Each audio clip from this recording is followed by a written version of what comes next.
Here comes the demonstration part of the video blog.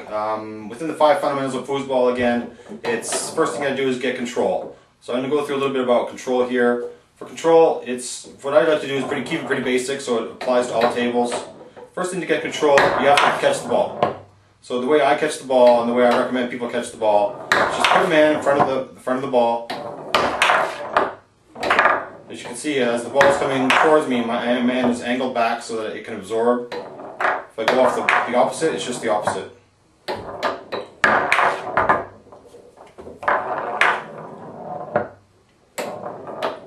And the same thing applies to all rods. So I'm trying to catch from the 3 bar. Oops. Again, the man's tilted back. Pretty basic stuff. I actually recommend people don't actually try to pin the ball.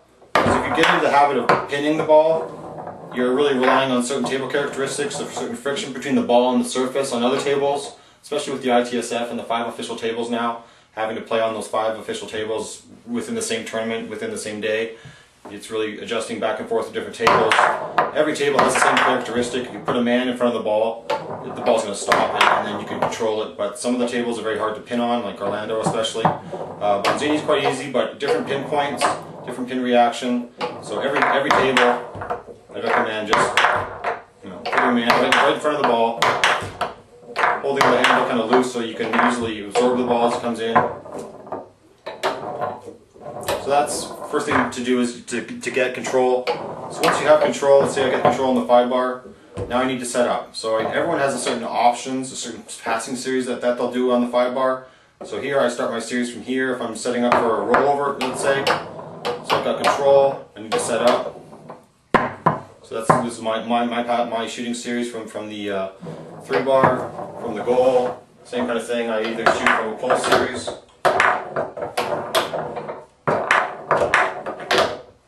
right here, or I shoot from a push series right here. So then, kind of like the third step, first thing you get control, you set up, and now you read the defense. Like I said before, a lot of rookies don't bother reading the defense, they just think of a shot or a pass and just do it, which is fine to start, but eventually you're going to have to really start reading defenses. So, a couple different ways to read a defense. If you're standstill, it's quite easy. You can kind of just look at the defense and kind of think, well, based on my options, the shots that I can shoot from this position, what is going to work and what isn't. So looking at this, if I would see that, I would kind of see, well, there's probably a nice little slider right up through here, so that angle up through there. So if they're going to give me that defense, and then of course they'll probably move it around, but if they show me that defense again, you can kind of work on the option to kind of see what it is you can hit. Just from right from there, so there's an option I can hit. And then again, from the same position, I might have a different option.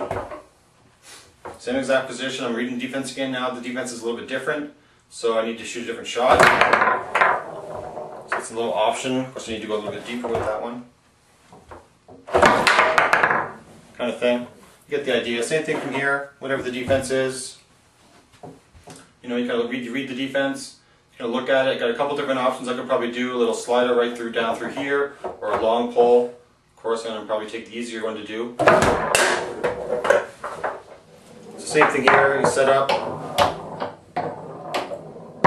The series that I do from here is a rollover. So you're going to set up. I'm going through my repetitions, and I'm reading the defense to kind of see, are they trying to follow this slow rock that looks very obvious? If they are, well, of course I have a plan for that. So I'm reading the defense, seeing how they react. I throw in a couple little hitches to see how they react differently to that. But generally, so that's reading. Reading is very important. So when you read a defense, then now you have to decide what option you're going to shoot or what pass you're going to do. So again, control, set it up, reading the defense. So now I have to decide. Okay, I think I'll go pull. Just in this case, the net looks pretty wide open. So then I decided, and then execute. So the execute part is the last part. You just kind of you made up your mind. You made a good read. You have a lot of confidence in what you read. At least you took a look at the defense, and then just a matter of executing. Same thing in the 5 bar. So you got control, set up. As I go back and forth, I'm reading.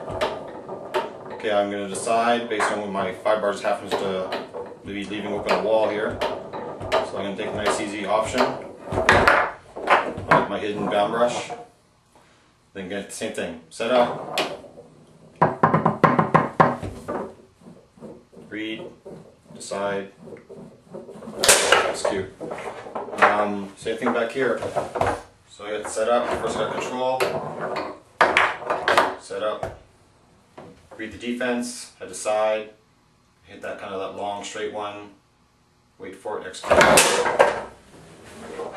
So again, it applies again and again and again, and then when you go through this process, you know, you've decided, you've read, so then you can kind of say, well, you know, if I read this and it was, for some reason I got blocked, maybe he jumped up in here and blocked it, then at least I know, well, next time I understand what happened, I understand what I read, I understand how he reacted, so now you can react to that.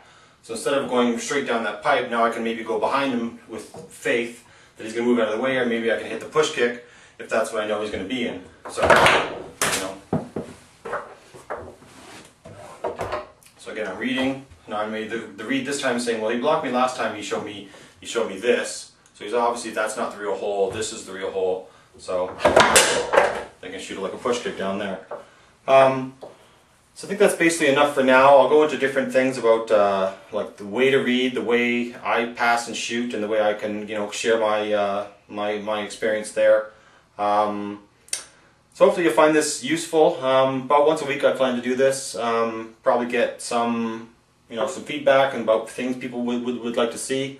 I'd be more than happy to address whatever. But you know, I got a new video camera for my birthday.